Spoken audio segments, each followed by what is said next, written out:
that the sun shines down its power to all the world and makes the wind blow strong as it will.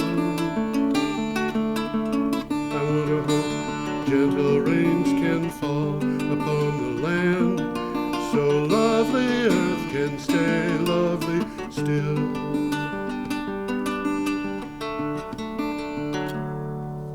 Hello, ladies and gentlemen. Welcome to the 382nd edition of Energy Week with George Harvey. That's me and the amazing Tom Fennell sitting over there. As I always say, in the flesh. In the flesh. And today is the 30th of July, 2020. We're All day. All day. Yeah. It is. At least here, it's that all day. It might be something else in Tokyo. I don't know. But that's what it is now. You got a line right down the middle of your face. I do. Well, now you don't. Maybe I should sit over here. Okay. Either that or we ignore the line. We could ignore the line. Tom and I are talking about this piece of plexiglass that's sitting here that is between the two of us. And the purpose of it is to keep nasty things from traveling between us. So if one of permits us to take our masks off. It permits us to take our masks off. That's right. It's the only way we could do that. And trying to have a TV show with masks on is not practical. And by the way, I checked the numbers today. Yeah. During the Second World War, in the average day, the Americans that when they were in the war lost almost 450 people on the average day. Is that so? COVID-19 on the average day is killing just a little bit shy of 1,000. Wow. Yeah. And it's one of the things that's distressing about this is that if you look at the other pandemics, epidemics, and so forth that have been around, smallpox, measles, typhoid, you name it, this one is really easy to avoid. You wash your hands 20 seconds in soapy water. It doesn't even have to be hot. Mm-hmm. Put a face mask on, social distance, and the whole thing will be rare. But we aren't doing that, and so people are dying. Well, it's become a political thing. It has They become can't tell me to wear a mask. Yeah, right. I told your great-grandfather to wear a gas mask in the First World War, and he was glad that I did. I mean, really, wearing a mask is more for self-protection than it is for other protection. Well, others' protection. Donald Trump said it was a patriotic thing. Uh-huh. And then he forgot he said that. But, this is what it is. There's one other thing that I want to mention before we go into the show. Okay. Every state in the United States has issued a warning. People should be aware of this. A warning about seeds that come in unexpectedly in the mail. About what? Seeds for plants. Plant? You have with Chinese labels, or at least the labels have Chinese characters on them. Yeah. And the Chinese, of course, are saying they don't have anything to do with this. They say these are not ordered; they're just coming. They just arrive, and every single state in the United States, they don't even know what species. Oh. Every single state in the United States, the agriculture department has warned: don't plant the seeds. Okay. Call the agriculture department. Tell them that you've got it. Get instructions from them. Don't open it. And the best guess that I've seen on this, Brian's adjusting the camera. Okay, we're trying to do well here, but so far, so good. They have a thing called brushing scam. What is it? A brushing scam. Brushing? Like you brush your teeth? Almost. This is something that is not necessarily dangerous to the person who gets the seeds at all. But what they do is they send the seeds through some organization that is going to get feedback. Yeah. And then having sent the seeds, they've got a record of the fact that the seeds were delivered. Yeah. And then they use your identity to do the feedback. Okay. You see. So they don't necessarily take anything from you at all, except, of course, They're just looking for your number. they want your email address or whatever it is. Once they've got that and your address, they can do this. It is a kind of a identity theft that's going on, but it doesn't necessarily cost the person who's hit by it money, but it is a scam. Yeah. And They're phishing. They're sort of, and every agriculture department in every state and the U.S. Agriculture Department have all warned about these seeds. So there we go. Should we get into energy and climate change? Yep, I suppose we should. Here. Tom, your computer is not alive? Well, I got the wrong thing on it, so. Oh, I see. Anyway, I will talk while Tom... I got it. Came back. Every day I get up at some ridiculously early hour that I would not have even dreamt of when I was 15. And but I get up at an early hour because I've got insomnia. So don't feel sorry for me because I'm working so hard. Feel sorry for me because I have insomnia. I get up and I go to the internet and I start looking for news, and I get news on energy and climate change, and I try to put together at least 10, no more than 15 news items. Each gets a synopsis and a link to the original article. And I put these together in a blog post that goes to my blog, geoharvey.com, geoharvey.com. And you can go there and get these, read the articles that we talk about by clicking on the date on the calendar, or places that post this show also post a link to energyweeknews.wordpress.com, and you can go there and it just gives you the basic. Well, some of these things that we're going to talk about are well worth looking up, especially this week. There's a couple of real goodies. There's a couple of good ones. I'll try and mention that to you. I'm sure you'll do it, Tom. Anyway, we're starting on the 23rd of July, which was a Thursday, and our first item comes from Clean Technica. Tesla tripled solar roof installations in the second quarter of 2020. Tesla released what is perhaps the most highly anticipated quarterly earnings letter to date. While much of Tesla's business was flat quarter on quarter due to coronavirus, we learned that Tesla was able to triple the number of solar roof installations in the second quarter compared to the first quarter of this year. Well, the first four articles we talk about all come from Clean Technica. Yes. And Clean Technica is included in each one of them the same 2-hour audio with Yes. Musk. And I haven't listened to it. I got to admit, I didn't have 2 hours. I didn't listen to it either. But Musk is a pretty smart guy, and he's probably got some good things to say in that 2 hours. If you've got 2 hours. Musk is pretty smart. Yeah. He's also just a little bit off the wall. Well, he's a little bit crafty, too. Yeah, I know. But he does things that are really... They seem a little bit weird. Some of them are very weird, but they're obviously designed to help us in a time of the climate crisis. And I think we're going to be talking about one of those. Do we talk about giving away designs? Maybe that's something. I hit that today. Well, maybe we do. He's giving away design. My memory's sometimes like a sieve. He's done this in the past where he's just said everything that we've got patents he has, yes. We're going to give those away, patents to anybody who wants them.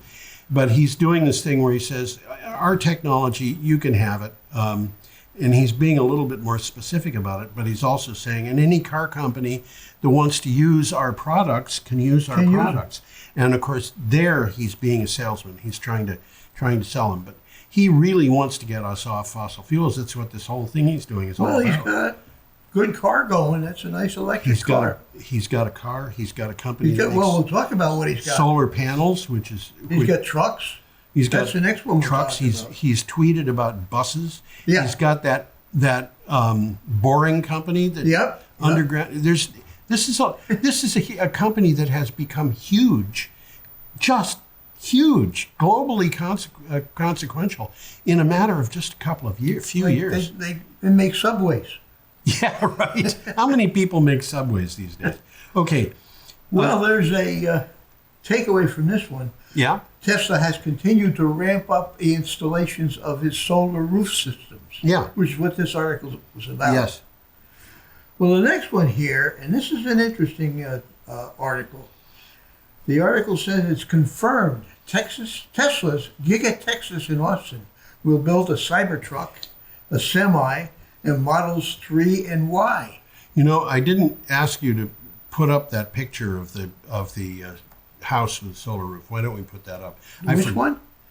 That's from the previous article, and I promised everybody that Kyle Field's house would be, which was on last week, would be on again this week.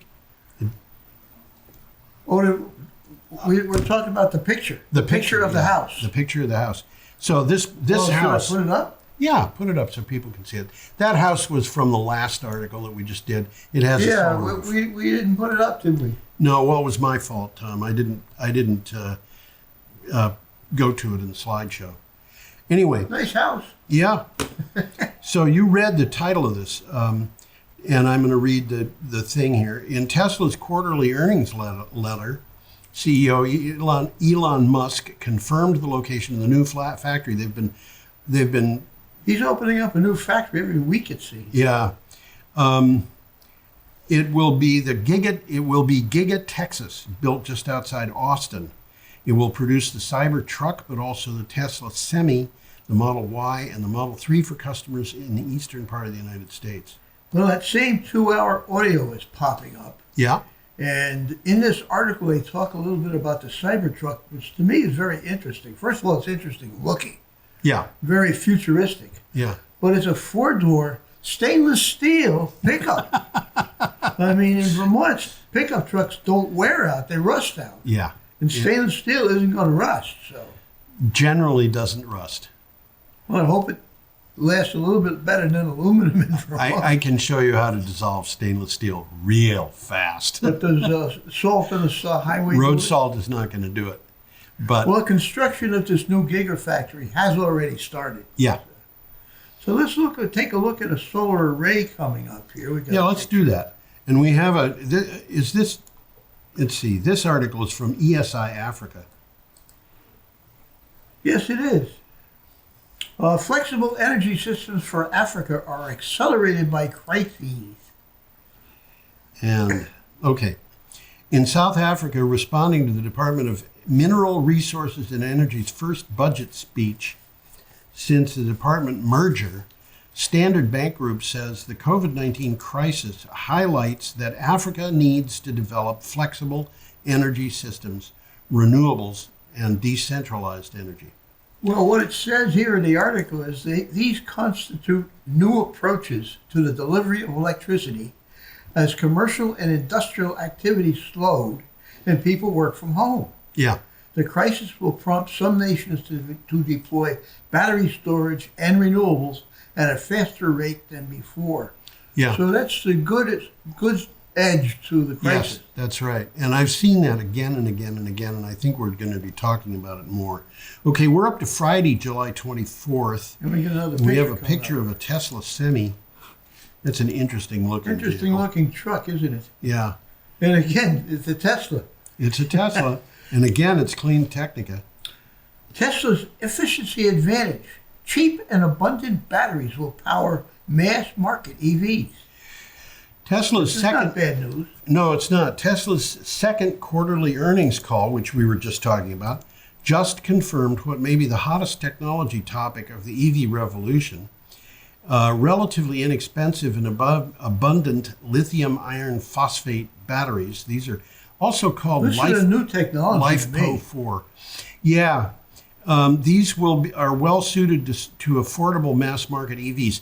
These things, I started to get aware of them about a year ago because, I write for Green Energy Times, and Nancy Ray Mallory had to replace her battery bank. I think it was the third time she was doing that because she's been on.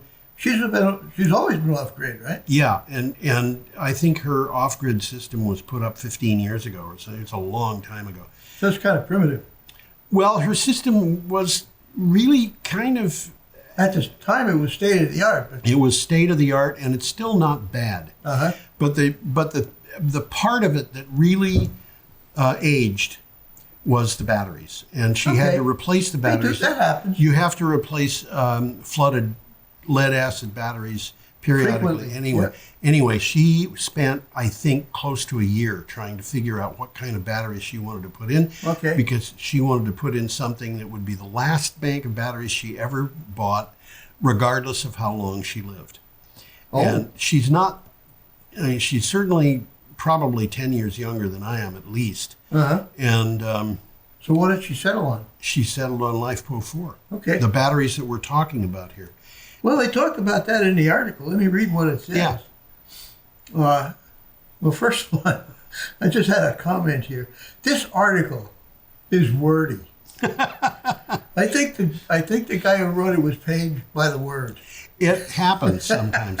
The other thing is, you always get wordy articles from India. And it's not really true, because I've had articles come in from India that were really, really good, concise. But Indians, for some reason, and other countries too, Yeah. they just love to use words. Sometimes. You Yeah. know, Yeah. and it's a different style. Yeah. Well, it says a range of almost 300 miles with an inexpensive iron phosphate battery is possible. Yeah. So that's progress, definitely. Well, that was you see, that's the thing about this. I told you that Nancy Ray Mallory had LifePo 4 batteries. Yeah. Okay. She's had them for about a year now. She loves them. And I But- never heard of them before. Well, she got them from. Who did she get those batteries? Well, you remember I've talked about in 4 years of engineering school. Yeah. I think we spoke 3.7 minutes on batteries. That's right. Well, the problem with the LifePo 4 batteries was that they were bulky. They were not what you'd want for automotive. Okay, System. so that's changing. That's So changed. let me read some of the things that it says. Yeah. LFP's basic advantage is that their key constituents are abundant Yes. and prices are less expensive and more stable than minerals for nickel-based batteries. Yeah. They don't have Okay. any cobalt in them, And they don't have cobalt, which is expensive. and They, much of the cobalt is mined by children. unfortunately, you're right, and that's a kind of a sad thing. Yeah. They do not have as high an energy density. However, they got greater thermal stability, lower cooling needs, and better cycle life. They don't need complex packaging, Yeah. and fast charging speeds are an advantage. Yes. They have a bunch of advantages. But So we'll be hearing more about these batteries. right. The energy density is prohibitively expensive in terms of. Well, it's just a big problem when you're dealing with transport, but you know they're addressing that. Okay, should we We go got another on? picture coming up. Start off with. We have a picture of a scary farm from Well, a. it's interesting. You can tell by the color of the light that those are special lights for growing plants. Yeah, this is But from I looked in the BBC. article, Yeah. and they got different lights in different rooms. Yes. They got one of them's all red. Yeah. It's different lights in different parts of the growing cycle. Well, this is an interesting story. It's called "Is Underground Farming the Future of Food?" Since last September, those who descend underground at Seoul's Sangdo station and That's a push. subway station. That's yeah. a subway station, and push through the ticket gate are met with an unusual sight. Behind a glass-paneled facade, leafy shoots, sprouts, and microgreens have sprung up from under bright LED lights as part of a subterranean organic farm. There's an interesting 5-minute video here that's worth looking at. Mhm. And I'm thinking about subterranean growing places. Mhm. New York City started building the Second Avenue subway a long, long time ago. Yes. And then they ran out of money. And then subsequently, the costs have increased so much, it's never going to get built. Unless Tesla does it with its boring company. Well, they've already built about 3 or 4 miles of this Second Avenue subway. It's there. It's underground. It's never going to be used for a subway. But they could use it for growing plants. Yeah. And in Manhattan, for example, there's a lot of restaurants. Yes. And they're bringing in lettuce from Florida. Yes. they should bring in lettuce from It Manhattan. doesn't make sense. Lettuce from Florida is definitely not going to be fresh. For sure. I will say one thing about this, though, and that is this is supposed to be part of a subterranean organic farm. And, I had a discussion with David Zuckerman, Yeah. our lieutenant, Lieutenant Governor. and he said, I like Zuckerman. I do too. He said, there's no way. I was talking about aquaponic and hydroponic farming. He said, there is no way that can be called organic. And That's a matter of argument, but I see think where he's coming from. David Zuckerman is an organic farmer. Yeah, I can see where he's coming And from. I would think that, yeah.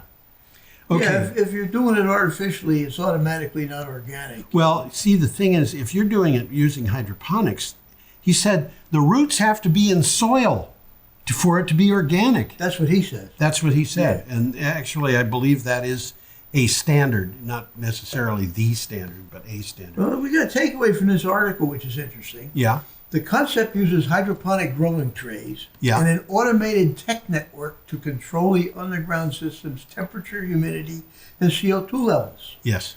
producing vegetables at a rate that is 40 times more efficient than traditional farming. Yeah. Okay, by developing urban farms in high-density areas, consumers will spend less on transportation. Duh. CO2 emissions associated with food delivery will stop. Duh. And people will have a sustainable year-round alternative. And it is going to start happening. Well, I did an interview with a organic farm, not organic, a hydroponic farm in New Hampshire. Yeah. For Green Energy Times. I think it was about a year and a half ago. It's a company called Leaf, L-E-F, with a bar over the E. And they sell at the co-op here in town. Okay. And their vegetables are very fresh. Good. And really taste good. And the guy who was there told me that in their greenhouse, which at that time was 1 acre, they were producing 1 million pounds of vegetables every year. Now, that's significant. Well, it's 40 times what you would expect to get out of a normal Well, plot. in an underground farm, you can control all of the elements of the atmosphere. He wasn't underground, but it doesn't make any It difference. doesn't matter whether it's Because underground or not. Factory sunlight farm. was just an assisting light, the LED lights that they have going constantly. It's Yeah. so, but they're growing year round. Well, in one form or another, this is the future of at least certain vegetables. You're not going to grow corn indoors, yes, but you're very likely, and it makes sense to grow salad vegetables. Salad close vegetables, to the market. right? And there's a lot of things that you can grow I this way. mean, downtown Manhattan must have 1,000 restaurants. Well, another thing too is downtown Manhattan is just across a bridge from Brooklyn and Queens. Yeah, How many empty warehouses are there in Brooklyn and Queens? a lot of them. A A lot. lot of them. Yeah, they're Yeah. just sitting there empty. Yeah. Okay, go on. Got an interesting picture here with a very unusual name. It's called Clouds. Let's get it up there. Clean Technica is responsible for this one. Yeah. The best case scenario for climate warming is so not happening. Yeah, the latest climate reports prepared on behalf of the World Climate Research Program looks closely at 3 climate models and concluded that the best case, 1.5 degrees C path, is extremely unlikely to happen. Duh. It says there is a 66% chance that the planet will warm by 2.6 degrees to 3.9 degrees. And That's that is- almost 5 to 7 degrees Fahrenheit. This is crazy. This is not good if stuff. we go to 3 degrees Celsius, it's going to cause. I mean, it would cause. I don't know how much of the forests in Vermont would survive.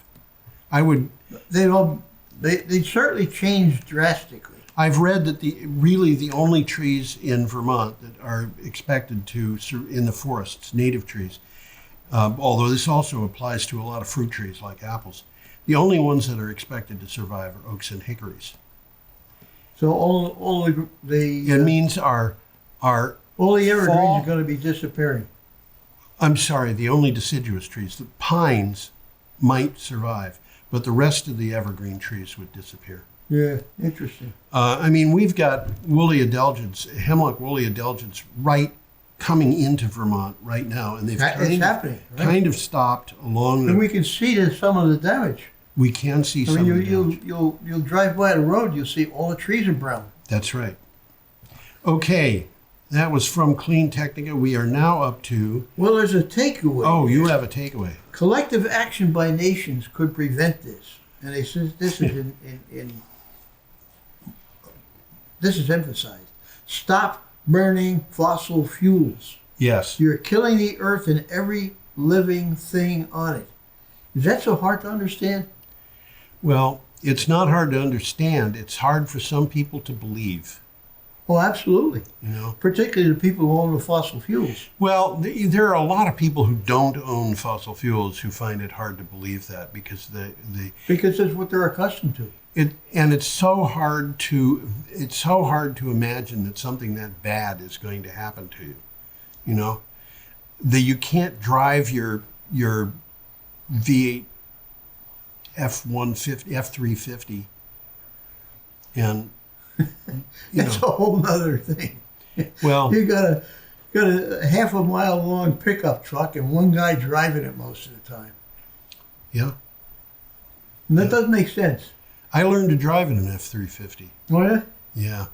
Well, let's move along here. That truck would start up a hill with, with 2 tons of gravel in the back, Yeah. which was badly overloaded, in second gear with the emergency brake on. Well, let's look at Saturday, July 25th. What a good idea. This is from Energy Global. The first half of 2020 saw a rise in global renewables investment. I keep getting blown away by this. It happens over and over and over again. People are saying coronavirus, COVID-19, what's going to happen? The sky is falling. Well, when it comes to renewable energy, it has not slowed things down, at least not worldwide. It may have slowed things down in one place or another, but okay. Renewable energy capacity investment showed great resilience in the first half of 2020 in the face of the unprecedented economic shock caused by the coronavirus, according to the latest figures from research company Bloomberg NEF. Have you ever heard of them before? Offshore wind financing were up 319%. That's a lot. Somebody's seeing opportunity to make money here. They're seeing the opportunity to make money. And of course, as you go through this and you start realizing that big companies are closing down their coal plants. Oh, yeah. And they're not going to natural gas in a lot of cases. They're going straight directly to renewables. This happened. It was the news today. We'll talk about it next week.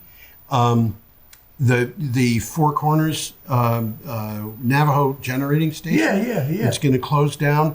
We've talked about that. New Mexico Public Service Board, or whatever it is in New Mexico, has told the utility that it may not go to natural gas. It has to go straight to solar and batteries. We're going to talk about that next week? I think so. I thought something like that came up this week. Well, maybe I get a little confused every once in a while. Well, there's a little takeaway here. Yeah. Offshore wind financings more than offset declines in investment on solar, onshore wind, and biomass. Offshore wind is benefiting from the performance of the latest giant turbines. Okay, so and the price of electricity from these offshore plants is going down so fast. They're going to be giving it away. It's very competitive. It is very competitive now. Offshore wind turbines produce electricity at a rate which is similar to what you get at paid down coal burning power plants. Yeah. This is nutty. How we can keep these old plants open, I don't know. Anyway. Well, it's economics. They're going to be closing them down just because they can't make money on them. That's right. Well, we got a picture coming up here. Very interesting picture. It's an interesting picture, and in fact, this is from Clean Technica. You got it. Yeah, it was hiding down there. Yeah, it does that every once in a while. This is from Clean Technica, and I have to tell you, Tom, I object strenuously to this picture. Why? It's deceptive. It's not intentionally deceptive, but it's deceptive. Well, it's a picture of Mount Pinatubo erupting, Right. which happened in 1991, Right. and that's the Philippines. That's just north of the Philippines, and it's the second largest terrestrial eruption of the 20th century.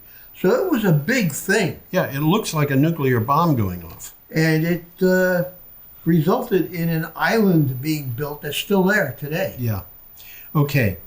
Now, what is the title of this? Harvard professors plan geoengineering experiment igniting an ethics debate. Right. Two Harvard professors say they are planning to inject about 2 kilograms, That's not a lot. 2.2 to 4.4 pounds of calcium carbonate. That's a chemical, folks. Yes, it is. It is. Dust into the air over Arizona to see what effect it has on the amount of solar radiation reaching the Earth below. There are people who don't approve of this type of geoengineering. Calcium carbonate is eggshell. Yes. You grind up eggshell, and Ground most up of what you're going to eggshells, have is any kind of calcium shells. carbonate. So they're going to have some eggshell dust in the atmosphere, and people are getting all bent out of shape. Well, and where that they're- picture, Where they're coming from and why they showed this picture yeah, is when that happened, it shot 20 million tons of sulfur dioxide into the air. 20 million tons. And as the gas spread around the world, it cooled the Earth by about a half degree Celsius. Right, and this led That's to what this is all about. an idea that scientists had that said, wait a minute, we could put Maybe we can sulfur do that. dioxide into the atmosphere and cool the Earth off, and let's just kind of forget about the fact that that's going to cause acid rain, which is going to kill off fish. Well, that's where the conflict is. Yeah, but why are they all bent out of shape with calcium carbonate? Well, the takeaway here is for some, this is a magic bullet that will allow us to, quote, science our way out of the impending climate disaster. Right. For others, it would create more problems than it solves. Yeah. And that's the I will tell you, crux of it right there.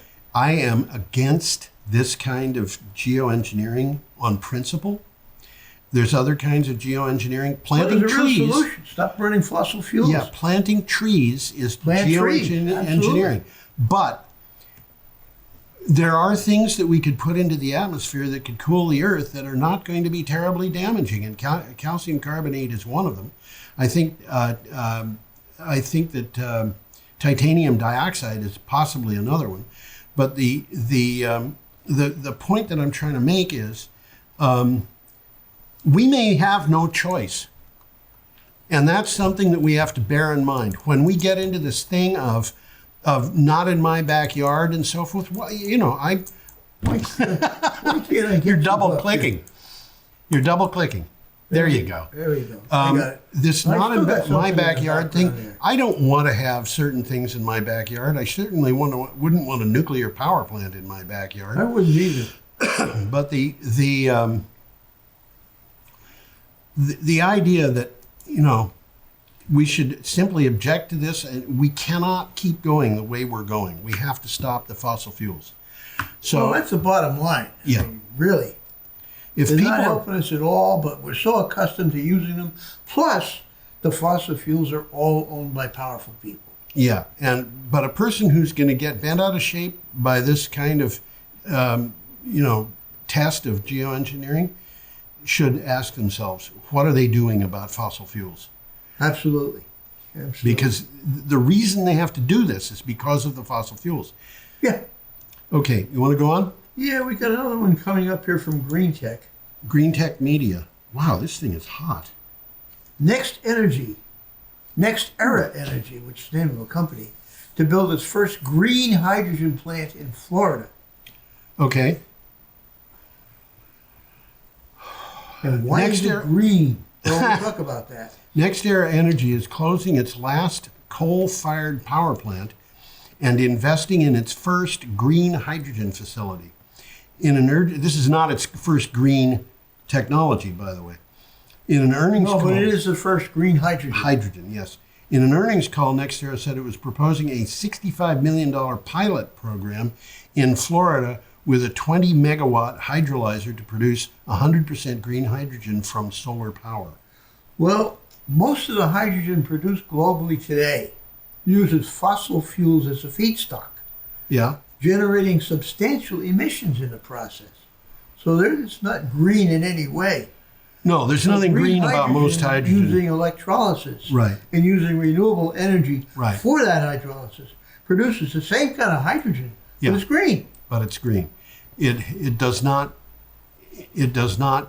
emit carbon It's dioxide. not green in color, it's green in its effects. It's in its effects. Okay, we're up to Sunday, July 26th. Yeah, we got another have picture of up here. the inside of the MTC structure, and this is from Clean Technica. Now this is an interesting. This is a very interesting article. Well, let me get that picture up there. Why don't you do Come that? on, you.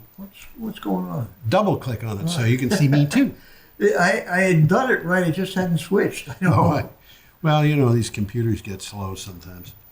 Well, it's inside the MTC structure, which is the world's largest hybrid timber tower, which is going to be built in Sydney. So this is actually an artist's rendering of what it's going Yeah, to look like. it doesn't exist yet. Yes. The world's largest timber hybrid tower is going to be built in Sydney, Australia. This hybrid timber tower is made with a technique known as mass timber construction, which is MTC. We've talked about that on this show. We've talked about It's a engineered new lumber. kind of engineering wood so that Yeah, but this is a combination. This is a hybrid. This is Interesting steel combination. and wood.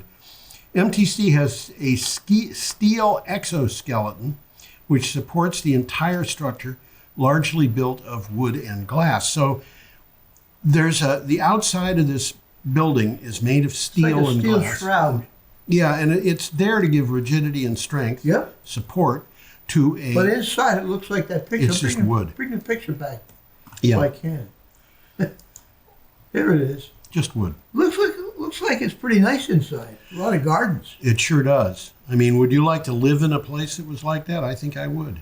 Well, these people, I don't think they're living there. I think they're working there. It's, you know, a lot In of any these, case, there's a good 1 minute video on this site that's Okay. worth watching. yeah, It's only a minute. yeah. Well, this 40-story Atlassian headquarters tower will accommodate 4,000 workers. So this is a big structure. It's a big structure. The wooden tower will be secured in a sleek glass and steel envelope. It will also have solar panels built into the facade to help it run on 100% renewable energy. Yeah. Large and lush, which you can see, planted indoor terraces will conceal the boundaries between indoor and outer spaces that will lace the facade. And as a sideline, it says Canada presently has the world's tallest wood frame building, which is 18 stories.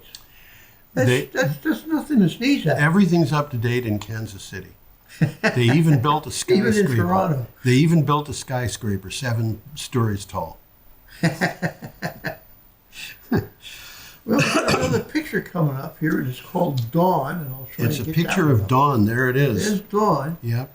and it says to solve the climate crisis, we need an investment revolution. And you know this what? goes on with what we were just talking about. I think we're going to have it too. This is from the World Economic Forum. We depend on our leaders in a moment of crisis. Well, we hope we've got leaders who are dependable in a moment of crisis, but Well, that's something else. we also depend on the tenacity and insights of scientists, the ingenuity and vision of entrepreneurs, and the resourcefulness and boldness of companies to solve big problems. Well, from the article. We need investors. It says, but we need investors. Well, from the article, it says our problems are so vast and the repercussions so massive that we need nothing less than a scientific and investment revolution. Well, we need a revolution in investment. There's no doubt of that in my mind. Decarbonizing our entire economy, and of course it suggests that that's essential, by 2050 will require massive investments and innovation in areas like electrification, affordable long-term energy storage, and regenerative agriculture. They all make sense. Yeah. These present, and this is the gist of the article, significant opportunities for investors. Okie doke. We have an item from MSN Money, And we got a picture coming and up. we have a picture of offshore wind turbines. Come on, there you go. There you go. Recent gutting of regulations is inhibiting adequate review of renewable energy projects. With offshore wind energy activities underway in states along the Atlantic coast, we stand at the start of an exciting offshore wind energy boom. But these states are acting in the absence of federal leadership, and that poses an unnecessary hindrance. I got a lot of words here that I'm going to skip right over. Do it. Well, I'll mention just the first sentence. The government recently released an environmental document that addresses the impacts of 16 offshore wind leases on the waters of the Atlantic in our marine resources. Okay, and it's looking favorable. The consequences of gutting these laws risk both the potential for a cleaner future and the very survival of the birds that we love.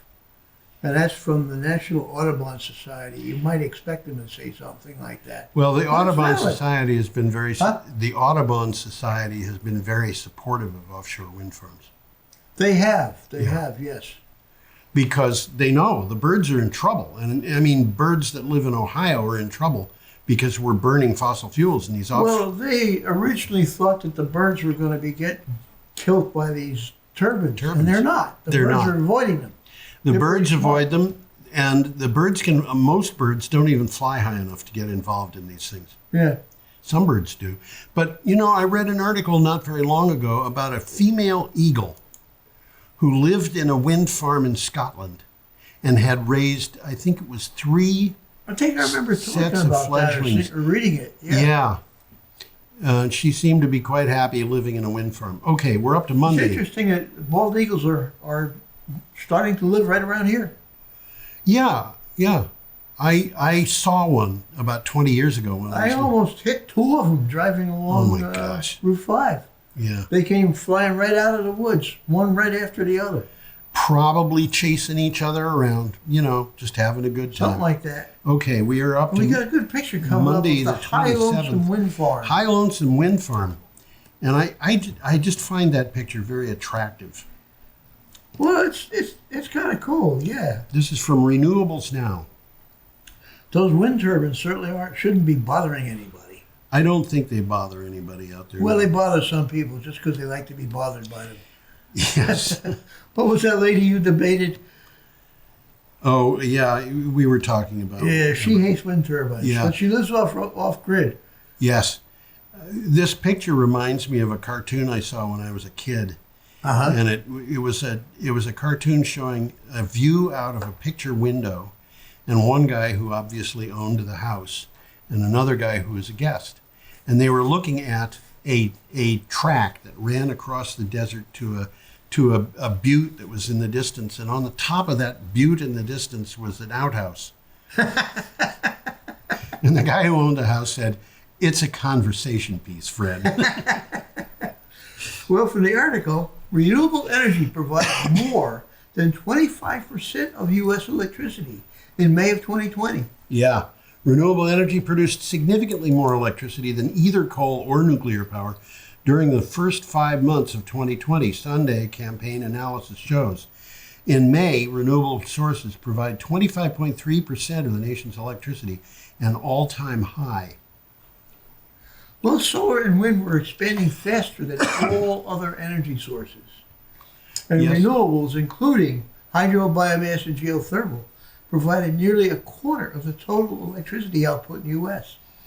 I'm going So to the times write. they are changing. I'm going to write an article Good. that explains my view on some of this stuff, which is that to a great extent, the problem that coal and natural gas and nuclear have, the natural combined cycle natural gas, big natural gas, have is partly that they are baseload power, and baseload power. That's going to fade away. Baseload power is going to be in trouble. It is in trouble already. But they don't realize that it's because it's baseload power. Yeah. It has to go 100% of the time or it's not efficient. Yep. And Well, the grid of the future is going to look very different. It's going to be distributed. I think you're right. Okay, our next item is from Forbes. So we got another picture coming. We up. do indeed. And for If you some look reason, carefully, there's a building in that picture. a building? Yeah. Right Where? smack dab in the middle. It's the same color as the sand. You're kidding. There's windows and a door. Oh, that's what that is. I was wondering too. I couldn't understand that. You know, it reminded me of targets at a shooting range. Yeah, that is a building. There's a chain link fence and there's a building there. Oh my gosh. I mean, the door and the windows were obvious. I just couldn't figure out why they were there. Well, that's Now I like the know. headquarters. Yeah, that's their headquarters. Yeah. Good for them. Okay, this is from So Forbes. those are called desert photovoltaics. Yeah. And it comes from Forbes. And it says the world's largest solar plant moves forward in Abu Dhabi. And this is a big, big solar plant. Yeah, this is a big solar plant. All right. Well, to put it in perspective, it's a 2 gigawatt solar plant. Right. And the solar plant in Brattleboro, which looks big, is 5 megawatts. So this is 400 times as big. That's right. Plans for developing. It's not the only one. No. Plans for developing the world's largest solar power plant in the deserts of the Gulf have been given a go-ahead, with authorities in the UAE, which is the United Arab Emirates, awarding the project to a multinational consortium. The project had been bid at a historic low price of 1.35 cents per kilowatt hour. Which is awful. That's the cheapest we've seen. Oh I my think. gosh. Yeah, well, this is the cheapest. Yeah. Well, it's about Abu Dhabi, and it's already the home to a 1.2 gigawatt plant, Right. which is currently the world's largest. Yeah. But not to be too comfortable, neighboring Dubai is building a 5 gigawatt solar plant. And that's going to come online by 2030. They're taking their time. They're being serious though. But the takeaway here is that the Gulf, this is the Persian Gulf, governments, the Emirates, are developing renewable energy so that they can earn greater revenues by selling their oil and gas. Well, are they going to sell their oil and gas? Oh, sure they are. Yeah, for a while. Sure they are. A short while. For a while. Well, Okay. it'll probably outlast the market. Pardon and me. Saudi's in the same spot. They're doing exactly the same thing. Well, we got Okay. a picture here from Arkansas. A picture from Arkansas. And this is this is for an article from Clean Technica. Well, it says Standard Lithium, which is a company, ramping up lithium from brine operations. Standard Lithium, this is something I found fascinating. Standard Lithium, based in British Columbia, is one of the largest producers of bromine, which But they is do a lot more than just lithium. yeah, That's just which a is name. extracted from groundwater. Well, the groundwater is brine. The groundwater is brine. That's right. Now it has a process that captures lithium from the wastewater. Which is cool. So they're getting bromine out of this groundwater, and then they looked at the waste and said, "Wait a minute, there's stuff in there that we can get So out." they're double dipping here. They're double dipping. That's right. It's developing the process at sites in Arkansas and Arkansas and California. Well, from the article, the briny groundwater is presently being used at geothermal energy plants in northern Germany. Mm-hmm. So Standard Lithium is doing something similar in southern Arkansas, Yep. where several billion gallons are processed right now each year. Okay, we have to move rather We're up quickly to through these Tuesday next. here, Yeah, and we're up we to got Tuesday the 28th. We got 10 minutes left. So We have 6 let's get items. that picture up there, and we Yeah. have it. S&P Global. That's a solar farm in the state of Chihuahua, Mexico, which is directly south of New Mexico. How amazing! Yeah, You suppose they knew?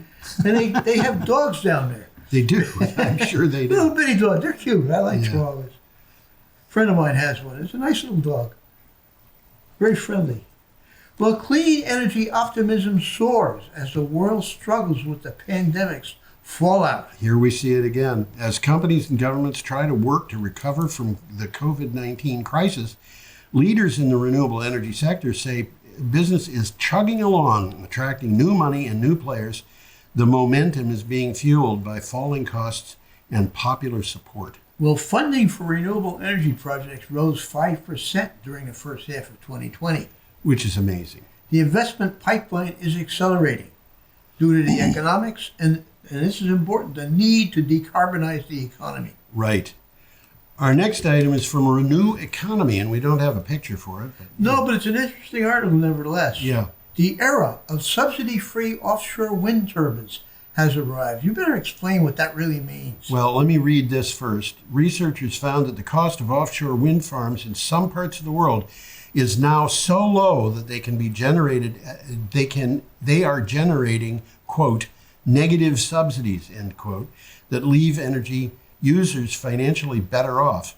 The paper was published in the academic journal Nature Energy. Okay, so I'm going to subsidize your wind farm, which means that you don't owe me anything for this. I'm going to give you a grant that says you've got an extra $1 million or whatever. But the wind farm's doing better than you thought it would. Yeah. And so in this particular... So you don't have to pay the grant back. You don't have to pay the grant back. Paying it back. But they may have to pay you. Yeah. You know, I could say I'm the organization that leases the sea area, and what are you going to bid to be allowed to develop that area? Well, one of the things they mentioned in the article is using these stationary-based wind farms. Yeah. And they're using them to support floating wind farms in areas where the water's too deep. Yeah. Which we've talked about here on the show, like off the fan. Okay. Well, we got another one coming up here. This is from CNN, and we have a picture of traffic. How about that? Let's boring old look traffic. At that picture there. EPA watchdog to review Trump's auto emission rule changes. Isn't this odd? This is it's not odd. No, it's not. The Trump predictable. Yeah, the Trump administration's overhaul of vehicle emission standards is under review by the EPA Inspector General to determine whether it met requirements for, quote, transparency, record keeping, docketing, and whether it followed the EPA's process for developing final regulatory actions, end quote. Now, basically, they're saying these things that the Trump administration did may have been illegal. Yeah. You know? He doesn't care. Well, I don't think he does. In fact, you know, he's got some crazy ideas. He's saying that by deregulating the emission standards, people will be able to afford newer cars and safer cars. Safer. Yeah, that's what he's saying. Yeah. Well, he's justifying what he's doing. There's a good video attached to this article, and it talks about car exhaust isn't the only climate change contributor. Car exhaust contributes 14% of global climate change versus 86% for all others. Well, we have to look at those guys. Get the others.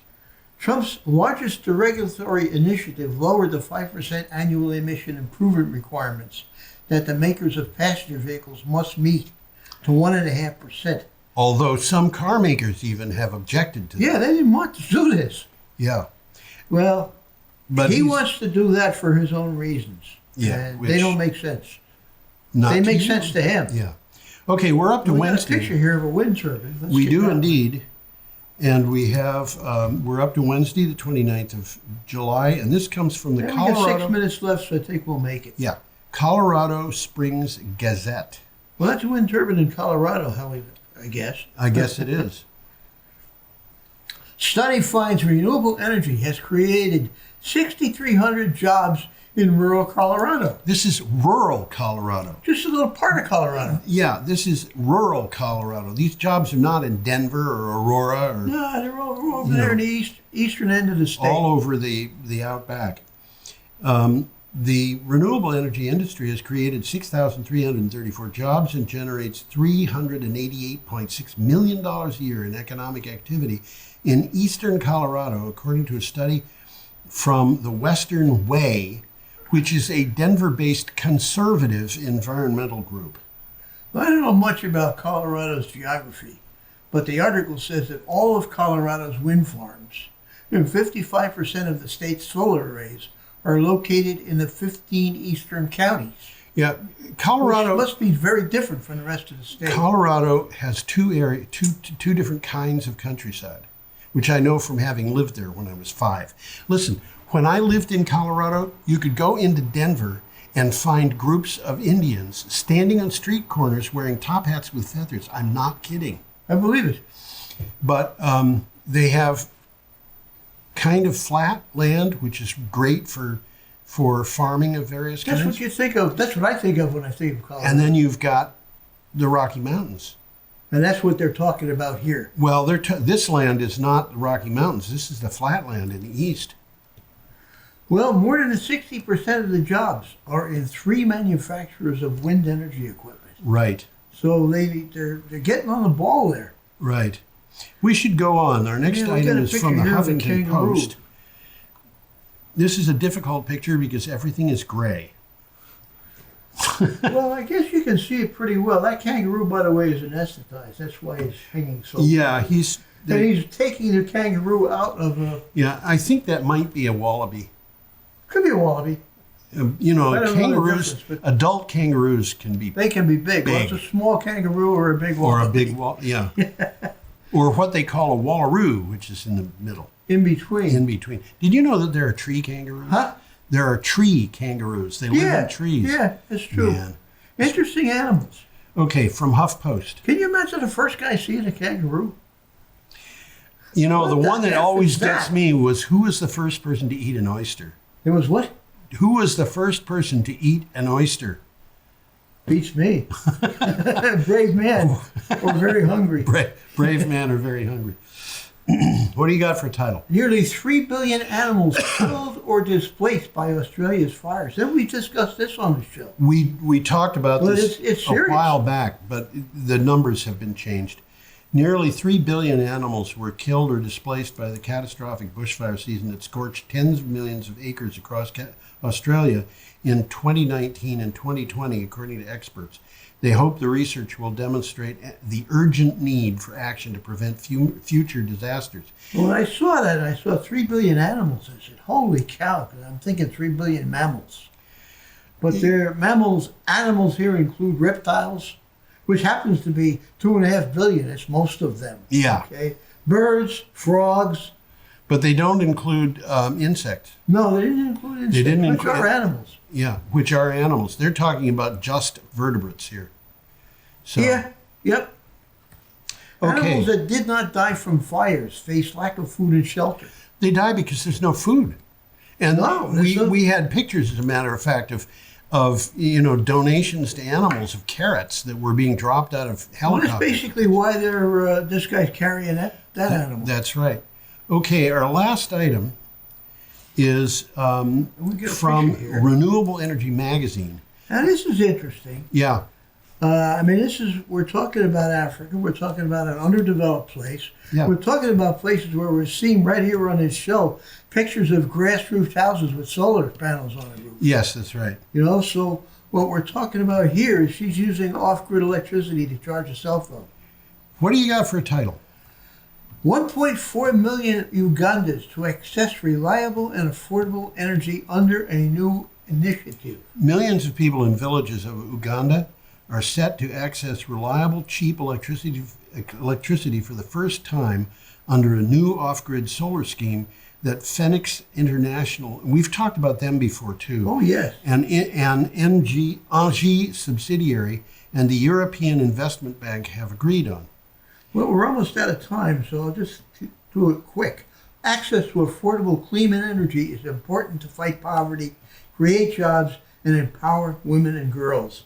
Yeah. This energy will power communications, provide light, and make cooking easier. It will also reduce the use of kerosene, charcoal, and candles. So, this is a huge win-win benefit, and it's not just Uganda that's experiencing this kind of stuff. I've been seeing stuff from Ghana, which is just amazing. These are underdeveloped countries. Yeah. And in many cases, this is the first electricity any of them has seen.